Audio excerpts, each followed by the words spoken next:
Nagbabalik po muli ang inyong lingkod at nagbabalita ng mga balitang dapat nating malaman dito sa ating bansa. Ito ang Balitang Pambansa. Atin ngang matutunghayan sa channel na ito kung ano ang nangyayari sa loob ng ating gobyerno at syempre tumutulong na rin sa ating mga mamamayan na malaman ang katotohanan dahil mayroon tayong karapatan na malaman ang tunay na nangyayari sa ating bansa. Ngunit bago natin panoorin ang balita, huwag niyo pong kakalimutan na mag-subscribe sa ating channel at pindutin ang notification bell para lagi kang maging updated sa ating mga bagong videos na ina-upload araw-araw.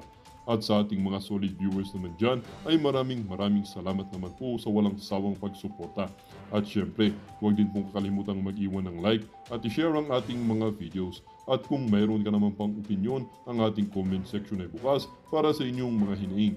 Ito na nga mga kaibigan, ating panoorin ang buong video. Salamat po muli and God bless!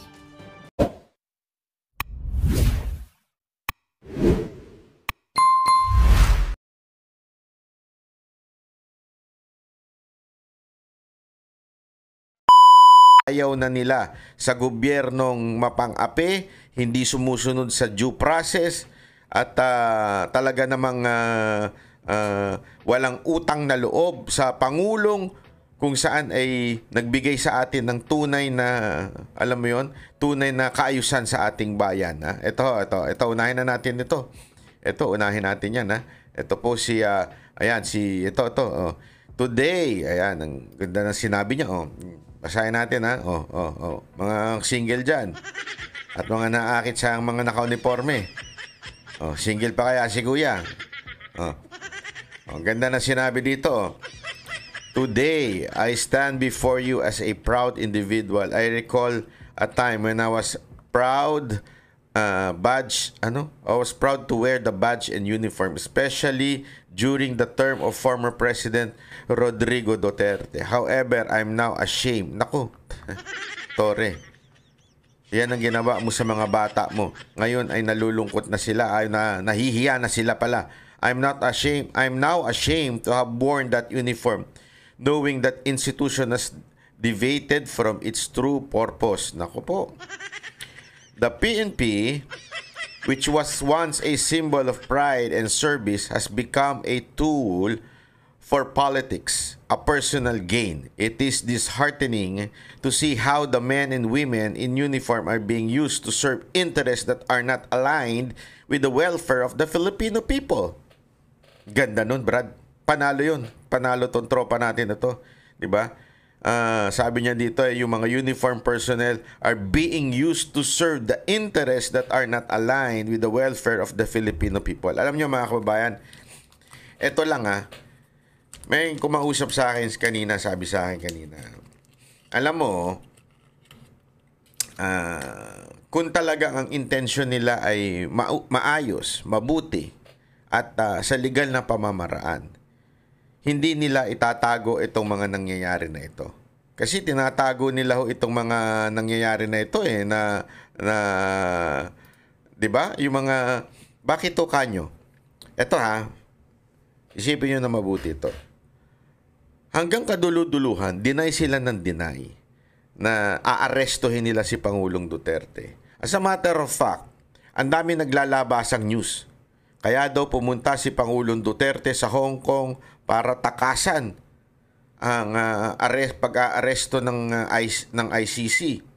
'Di ba? Ang dami kaya galit na galit po ako kasi bakit ako personal, alam kong hindi. Bakit to? 'Di ba sinabi ko nga sa inyo, planado na yung Hong Kong namin for more than a week. And we all know na Duterte is coming.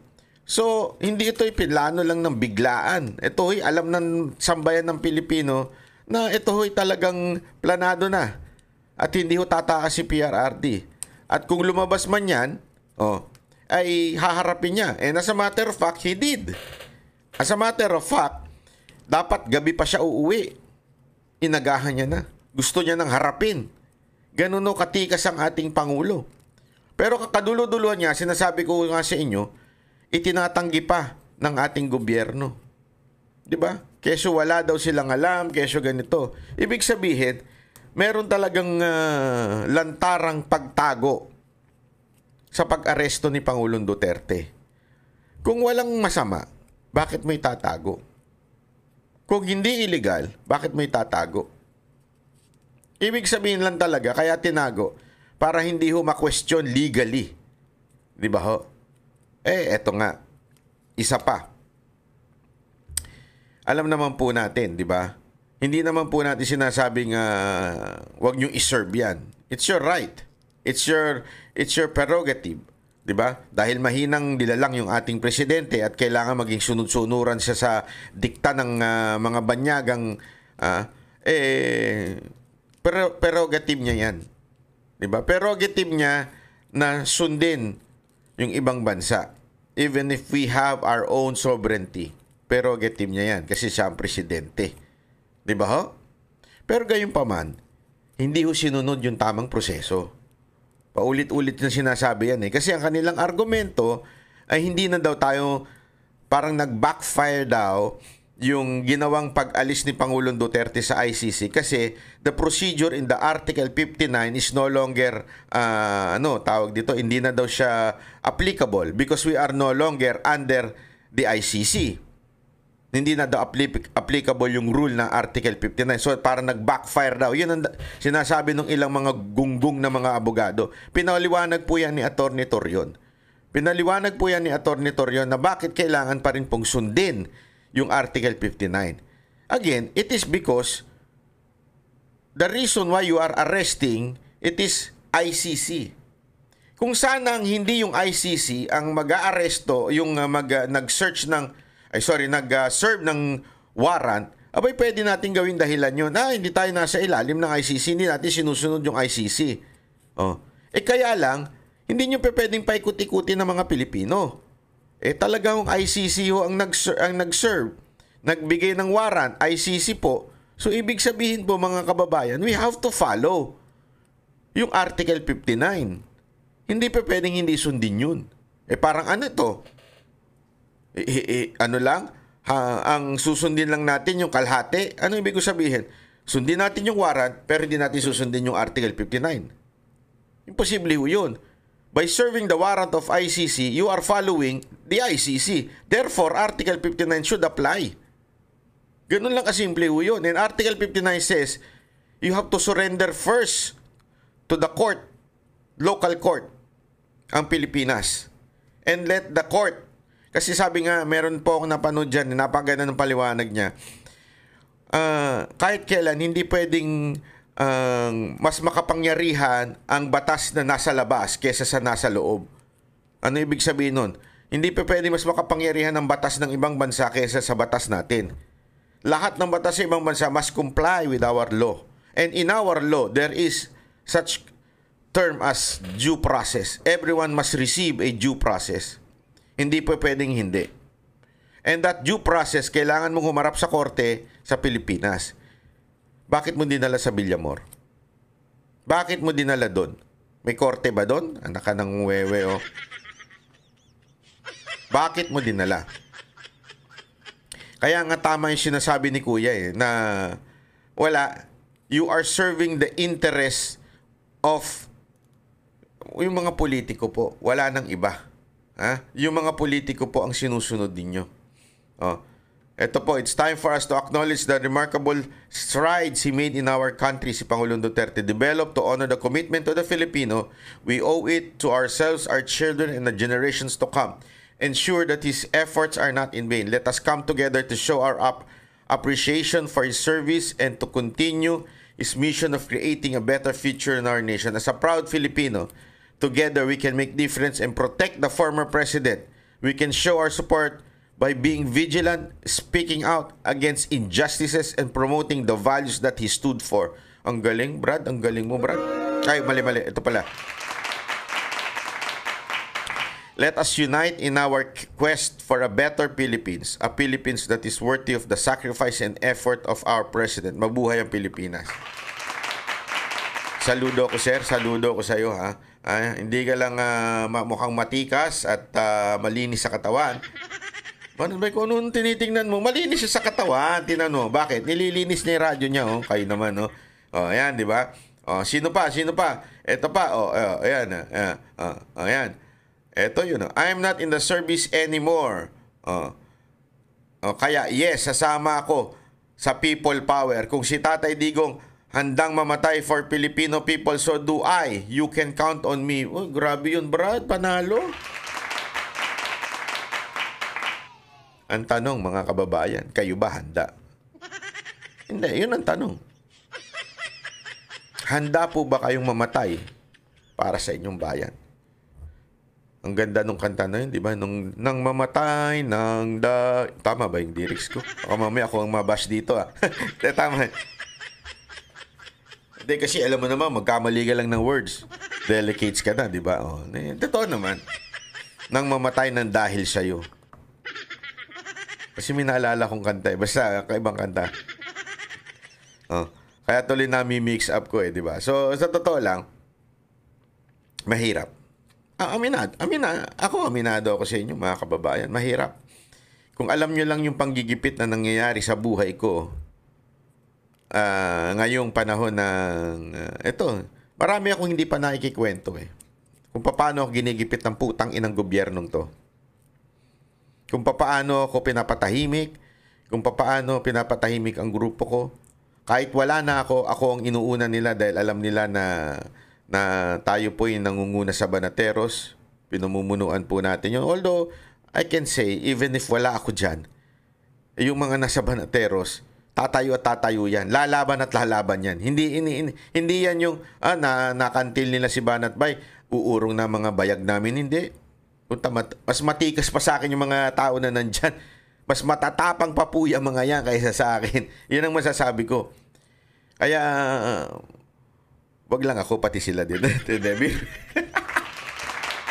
joker lang po. Hindi, alam nyo mga kababayan, marami po talagang pangyayari sa aking buhay na mapapag-isip ka. Diba? Ito ba ay worth it pa? Ito bang pinaglalaban natin ay worth it pa? Anyway, wala naman akong anak eh. Di ba kasi lagi nila sinasabi, let's fight for our country para sa ating mga anak. Di ba? Yan ang doon eh. Sinasabi nila, lumaban tayo para sa ating bayan dahil sa ating mga susunod na henerasyon. Minsan nga, pilosopo yung utak ko eh. Gago rin tong utak ko minsan eh. Minsan napapaisip ako, kayo na lang, wala naman akong anak eh. So okay lang, kayo na lang ang lumaban.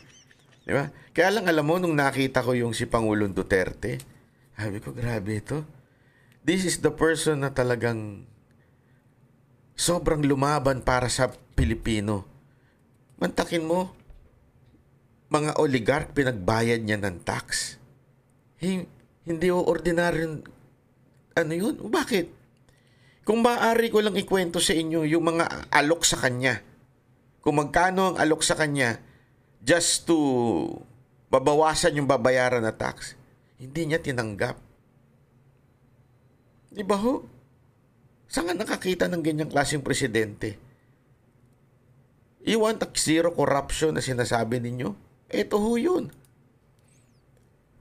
Hindi ho madali na pagbayarin mo ang mga ibang tao, lalo na yung mga oligarch. Tandaan natin ang oligarch ang naglalagay ng mga nasa posisyon. Their money, pera ho nila ang naglalagay sa mga posisyon. Paano mo lalabanan yan? Di ba? Pangalawa, drug lords. Etong mga drug lords na ito, hindi naman po ito mga ordinaryong drug lords eh. Ano ho ito? Kartel ho ito. Galing pa ho sa ibang mga bansa ho ito. Kung papanoorin nyo yung mga documentary, movies about this, hanggang sa kaduluduluhan, grabe ang pera nito mga to. Kung may gusto silang ipapatay, kaya nilang ipapatay anytime. Lumaban, no? Siya nga nakakitang presidenteng sa gitna ng matinding rally ng mga makakaliwang komunista, lumabas siya para harapin sila. Di ba? O sabihin mo, may PSG naman. Oo, anong magagawa ng PSG kung magbato ng granada dun? Di ba? Wala. Handang mamatay itong taon to. Handang mamatay hanggang kaduluduluhan, hanggang may sakit na siya, hanggang malapit na ho siyang kunin ng Panginoon. Sabi niya, handa ako na ibigay ang buhay ko sa bayan. Alam mo, ewan ko. Kasi ito mga kababayan, sabihin ko na sa inyo matindi ito. Let's us all say and assume. Assume na natin. I-assume na po natin mga kababayan na totoo yung sinasabi nila. Na totoo yung sinasabi nila na pumatay si Duterte ng mga drug lords at maraming nadamay na inosenteng Pilipino. Alam mo, kailangan natin yun eh. Kasi, nung panahon na bago siya pumasok sa Pilipinas, bago siya maging Pangulo, ang bentahan ng droga nasa tindahan na. Nasa kanto na. Parang yung kung ano yung nangyayari ngayon. Ang drugs kaliwat kanan na. It's a radical problem that needs a radical solution. Kailangan merong gumawa ng kakaiba. May magbigay magbuwis ng kanyang buhay para mawala itong matinding kalaban. At ang kalaban nun, hindi lamang po mga drug lords, pati ho mga maraming mga pulis. Yan ang kalaban niya. Maging mga komunista, mga NPA, kalaban niya po yan. Tandaan ninyo. Sabi nga nila, yung mga NPA daw, nabubuhay sa pagdidealer na rin eh. Yun ang sinasabi noon eh. Kaya yan, nilabanan niya ho yun. Ganon katindi mga kababayan ang nilabanan niya. At handa siya na makulong. Di ba sabi niya nga, akin to. Handa ako makulong para sa mga to. Alam mo, ang tawag mo doon, hindi puro salita. Putang ina itong ating gobyerno ngayon. Puro salita. Walang sinabing hindi binaligtad. Di ba ho? Hindi lang, ang pinakamatindi na nga ho dyan, yung limputang inang bigas na yan eh. Di ba? Napakarami pa pong iba pang mga pinangako na hindi naman tinupad. Sige nga ho, tanungin ko kayo. Nagkagulo tayo nun dahil sa importation of rice. Nagkatama, naalala nyo? Nung binibintang nila kay Atty. Vic, importation of rice. Anong ginawa nilang kunwari solusyon? Tinanggal nila si Atty. Vic. Tanungin ko kayo, may nagbago ba? Di ba nag-import pa nga, kaliwat kanan? Ngayon nakikita natin saan napupunta. Ayun, pinamimigay ng mga politiko. Tama, mali. So, ibig sabihin, ibang sinasabi ng Pangulo, ibang ginagawa niya. Itong Marcos na ito, ibang-iba. Magkaiba talaga. Pero tanungin ko kayo mga kababayan, si Pangulong Duterte nagsalita, handa siyang mamatay para sa bayan. Eto na yun. Alam mo, ako, it's heartbreaking kasi sabi ko nga sa inyo, matindi ho yung mga napapanood natin. Ito pa, isa pa. Sandali. Huwag ka nang tumawag. Sino ba ito? Tawag pa. Kita ng automatic o design. Di ba? Ito pa, isa pa. Ito pa si Ma'am. I was once proud of the Philippine National Police, living my childhood dream of serving and protecting the people, especially those who couldn't protect themselves. But in 2024, I made a decision to resign. There's a line in the Pledge of Loyalty that says, if you must grow, condemn. If you must grow and eternally find fault, resign your position. And so I did. Imagining that, dedicating your work to a life of dream only to walk away without regret. Naku, ang tindi nun. Yun yung matindi dito eh. Pangarap mo maging pulis. Marami sa atin yung ako dati pangarap ko rin maging pulis. Na nung bata ako Actually hindi pala pulis, sundalo. Pangarap ko noon maging sundalo.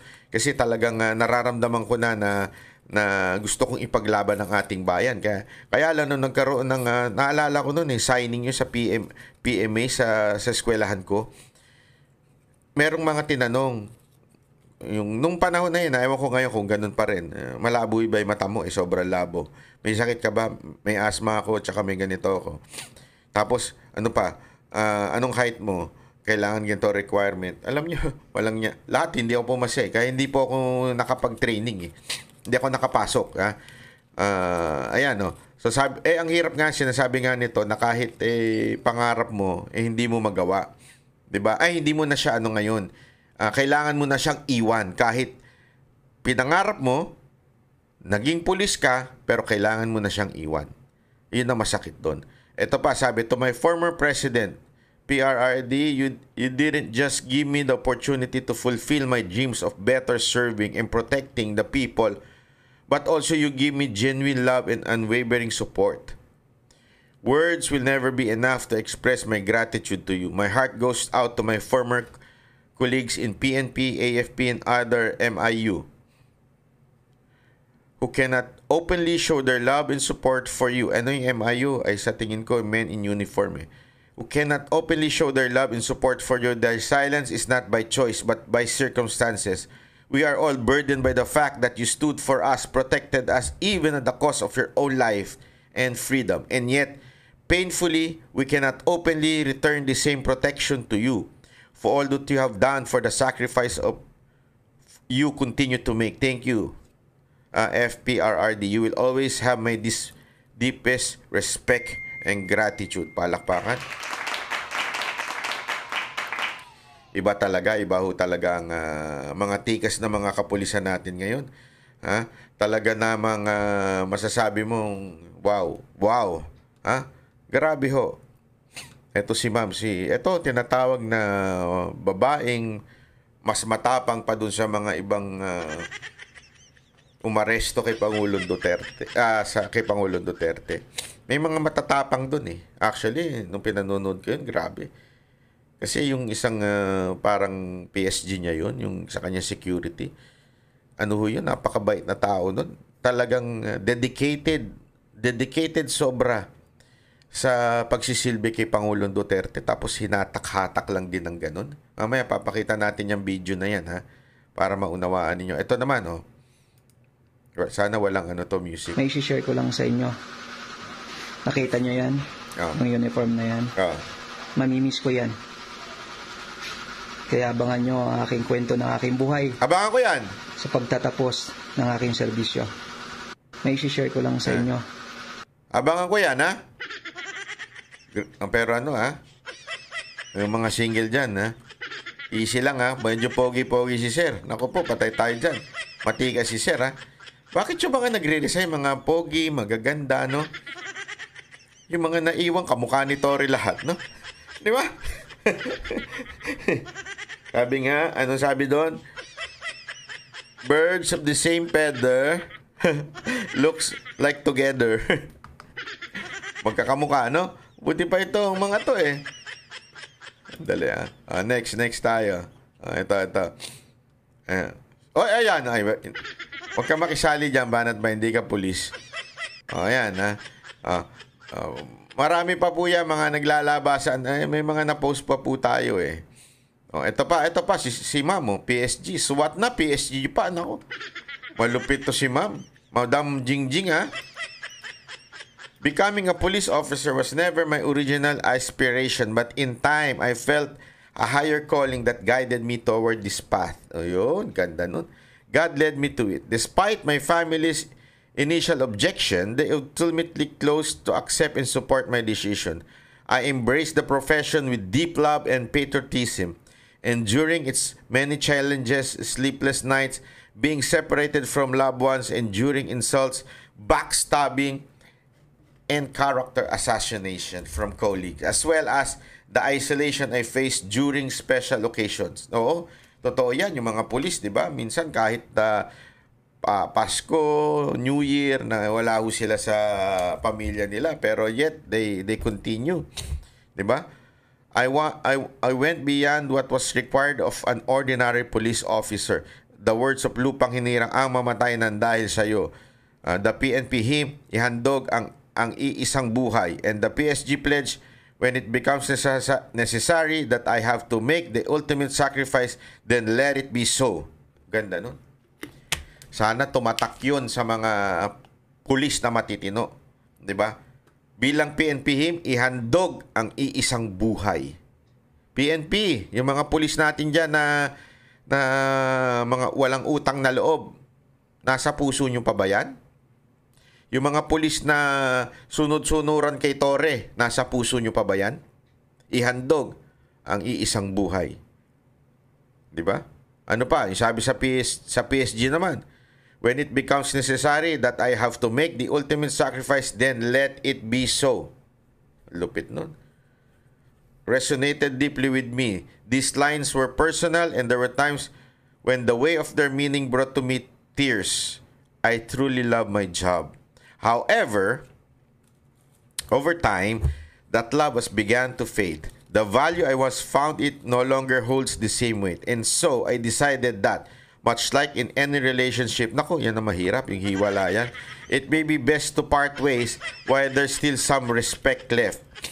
I may not know where life will take me next, but I do not know that I have lived with my dignity intact. To my brothers and sisters in arms, I pray for God's protection and guidance you continue in this profession. We all have our own stories and experience within our organization. But my journey here has come to an end. To those who, like me, have chosen to live, I pray for your success. I trust that, basta ma'am, ito lang masasabi natin na sandali yung mga notification naman. Ito lang mga sasabi ko sa inyo mga kapulisan natin na nagbigay ng buhay. Ito pa si Kuya, isa pa 'Di ba? Yung mga pulis na nagbigay sa buhay nila, huwag kayong mag-alala, hindi kayo pababayaan ng Panginoon. Because of your sincerity, because you stood up against evil injustices sa bayan natin, hindi kayo pababayaan ng Diyos. Yan ako, sigurado ako dyan.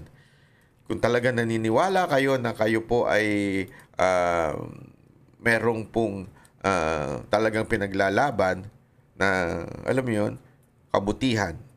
Alam naman po natin, pinaglalaban natin dito yung tama lang. We're not even asking na sabihin nilang hindi guilty si Pangulong Duterte. No. What we are asking is give the person the respect he deserves as a hero and as a former president. Give him the right and the due process, di ba? Kasi alam mo may mga humihirit diyan Kasi sabi nila, bakit kayo ngayon due process ng due process? Di ba, yan ang gusto nyo kay Duterte, walang due process, kaya pinapatay niya yung mga adik. Gago pala talaga kayo, no? Yung mga nagsasabi ng ganyan. Ang ayaw namin, ang gusto namin, may due process. Hindi naman po adik si Pangulong Duterte para tanggalan mo ng due process Di ba? Kaya nga nyo kala ko ba pinaglalaban ninyo due process ng mga adik? Kala ko ba pinaglalaban ninyo yung due process ng mga drug lords? Bakit ito hindi nyo pinaglalaban ng due process nito? Pangulo pa to. Hindi naman siya kriminal. Hindi pa siya convicted. Pinaglalaban nyo nga yung due process kay Franz Castro na isang convicted ba'y tarantado pala kayo Tapos ito, hindi nyo ipaglaban ng due process, hindi pa convicted. Diba? Asan yung logic nyo? Baliktarin ko sa inyo yung tanong nyo. Kasi may mga humihirit yan Bakit ngayon, due process kayo ng due process? Bakit si Duterte hindi binigyan due process sa mga adik? Gago! Gago kayo. Yun ang masasabi ko sa inyo. Ngayon, pinaglalaban nyo yung adik na ng due process, tapos si Duterte ayaw nyo? Baliktarin ko sa inyo. Ako, sa totoo lang, kung ako lang ang tatanungin mo, dapat talaga niyayari yung mga adik na yan. Dapat talaga yung mga drug lords, niyayari yan. Di na dapat dinadala yan. Bakit? Maraming buhay ang nasira niyan. Tapos kayo, ipagtatanggol nyo? Gago pala talaga kayo. Ito pa, si Ragasa. I wish I used to wear this uniform with so much pride during Duterte's administration. Every day I carry the badge with dignity. Di ba? Yan. Dami ho talagang sandali natawag ang tatay ko. Wait lang po Ay nako. Ayan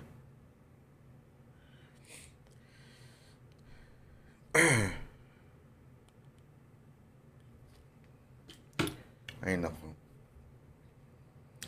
Ito sa bandang huli rin sinasabi niya, I decided to it's time to sign off. I can no longer wear this uniform with the pride and honor. It was once, ay, mamaya na yan. Ano ba? Once carried, it's been an honor to serve, but I can't ignore the reality any longer.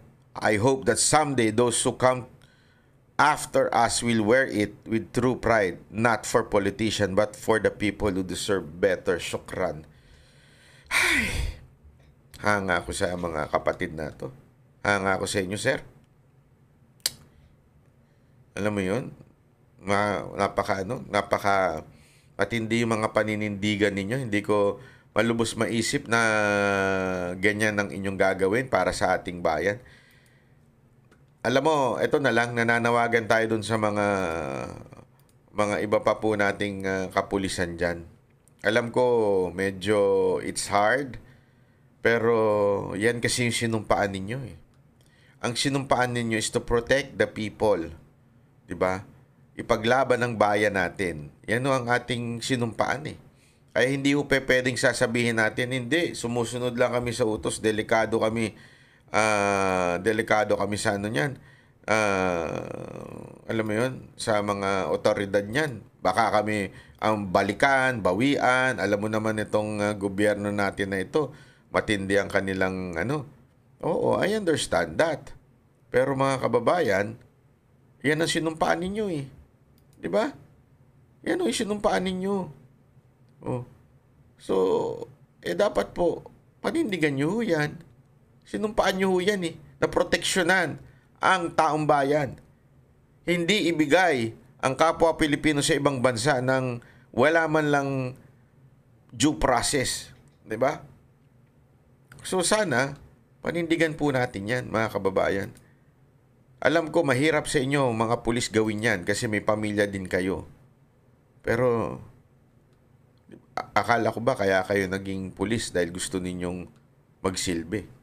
Ba't ba kayo naging pulis? Gusto niyo humawak ng baril? Yun lang ba? Gusto niyo makipagbarilan? O gusto niyo talagang mag-serve and protect ang ating ano?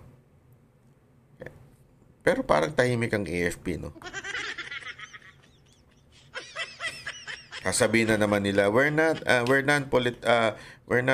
sa politics, we're not involved in politics, we will not be ganyan. Ako, sus. Pwedeng painom lang.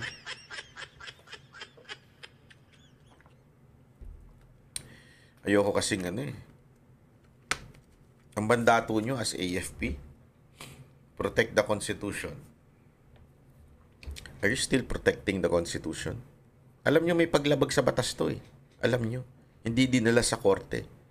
This is a blatant disrespect sa ating justice system, sa ating korte. Alam mo, ito may papakita ko sa inyong video. Nagdudugo talaga yung puso ko dito sa video na to. Ano walang biro. Sobra. Ay, nako. Panoorin po nating sabay-sabay. Ito po. Akin na anak ko. Akin na yan. Akin na yung anak ko! Ano nangyari dito? Tinulak. Hiniwalay sila. Yung anak niya, si Kitty, at saka yung nanay niya, si Hanilet. Hiniwalay. Tinulak siya doon. Nakita niyo? Akin na yung anak ko. Akin na. Halika dito na. Halika dito na. Akin na yung anak ko. Ito yung akin na yun. Gawin na. Ito. Yan, nakaitim yung security, oh. Yan, security niya na yan, eh, ni Pangulong Duterte. Yan yung lagi nag-aalalay sa kanya. O yun, luwag na konti. Ano yan, babae yan ha? Na-separate na siya. Na-separate na. Separated na yan. Kita nyo, hinahatak siya nitong lalaking to. Kapal din ang mukha nitong lalaking to. Separated na, huwag nyo na rin ha?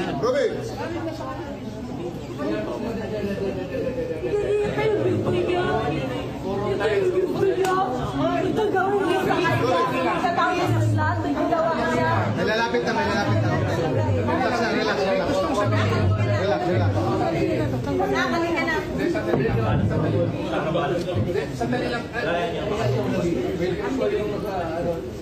Sineseparate na. Relax. Ito yung gawin niya. Ito yung gawin niya sa kanya. Tapos na lahat ang ginawa niya. Ay, pagsamahin niyo inaway. Hoy, ano yun? Napukpok tuloy si ate. Yan daw yung nagkabukol daw.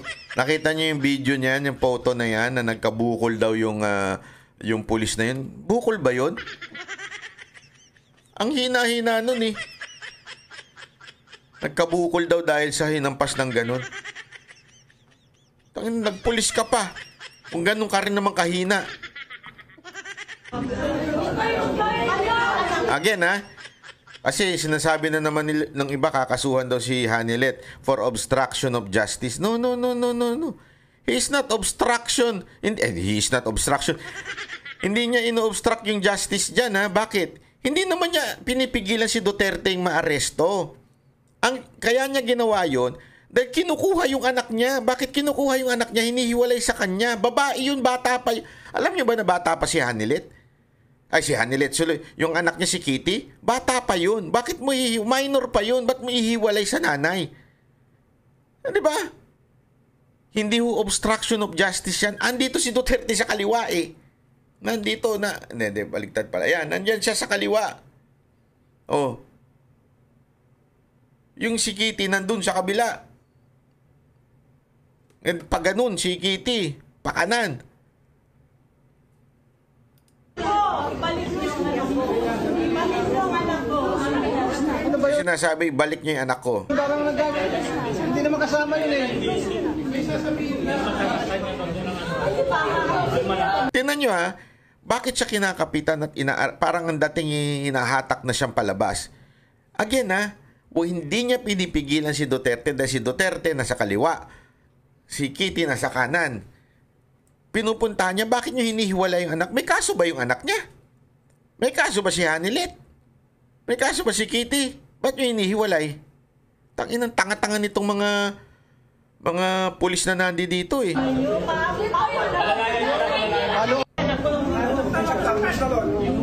na anak ko. Akin na yan. Akin na yung anak ko. Akin na yung anak ko. Akin na. Halika dito na. Alam mo, ginawa nila sa KOJC, ganito rin eh. Nakita nyo na? Kaya nga mga kababayan, hindi tayo pumalag nun eh. Naku po, eto na yun eh. Kaya dapat to eh, tayo medyo gumalaw-galaw na ngayon.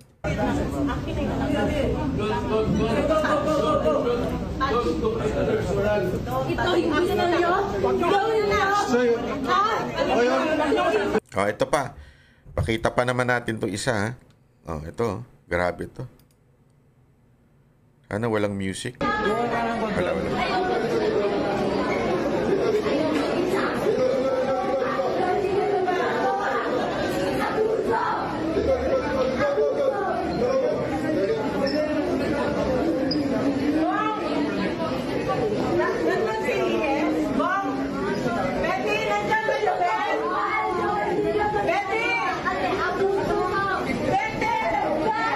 Ayan na, hinahatak na si Pangulong Duterte.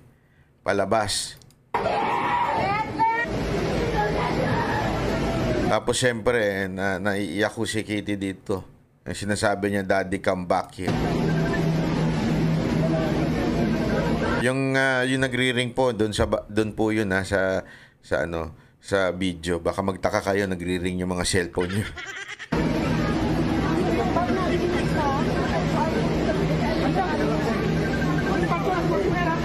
Kayong mga pulis na nag-assist dyan, proud kayo? Proud kayo na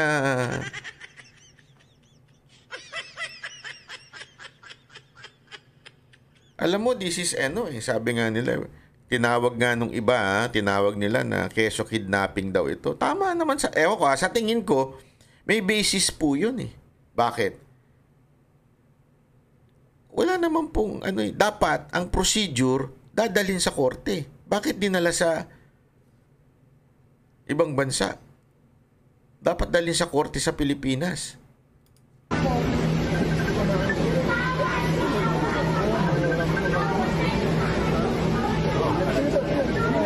Si Pahardo, Tinan mo si Torre, nagtago sa palda ni Pahardo. Si Pahardo yung nagko-command eh. Nag-uutos kung sino yung hahawa, kung sino yung ano.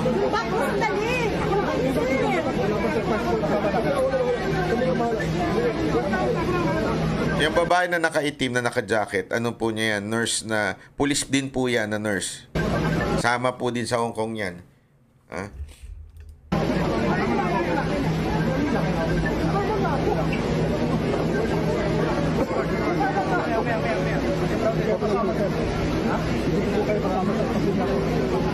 Kailangan siya may kasamang tatlo. Yung mga hindi kasali, atras na. Yung hindi kasali, atras na. May demonyong bumubulong dun, ha? Sino kaya yung demonyo na yun? Bumubulong. Hindi kasali, atras na. Ito yung pinaghiwalay na sila eh.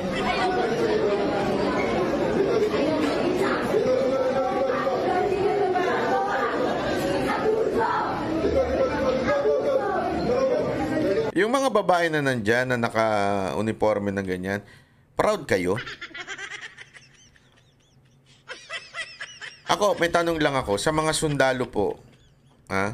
Sa mga sundalo po na nakakapanood nito, masaya kayo sa ginagawa ng mga pulis? At kayo mga kapwa pulis, masaya ba kayo na ginagawa ng mga ano nyo to, ng mga tropa nyo to? Ginagawa sa pamilya na nagsakripisyo. Alam niyo ba na sakripisyo yung ginawa ng pamilya na to?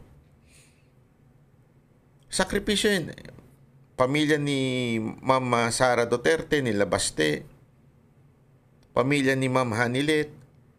Sakripisyo yung ginawa na yun na pinayagan nilang tumakbo na presidente si Pangulong Duterte. Pwede naman siya manahimik bilang isang mayor sa Davao. Masaya na ang buhay nila sa Davao. Diba? Masaya na sila doon. They're comfortable. People admire them. Maayos ang takbo ng kanilang bayan. Diba? Pero, hinayaan nilang ibigay ang kanilang ama to serve the country. And he did. He did serve the country very well. So, ang tindi ng sakripisyo ng pamilya ni Pangulong Duterte, from the family na nila BP Sara Duterte and the family nila Kitty, sobrang sakripisyong ibinigay nila. Tapos, this is the way you gonna treat them? Masaya kayo? Kayong mga sundalo? Masaya kayo? Kayong PNP, kayong mga tropa, masaya kayo na ginaganito ng kapwa ninyo? Ang pamilya Duterte? Happy kayo? Enjoy enjoy nyo yung buhay nyo, mga inap.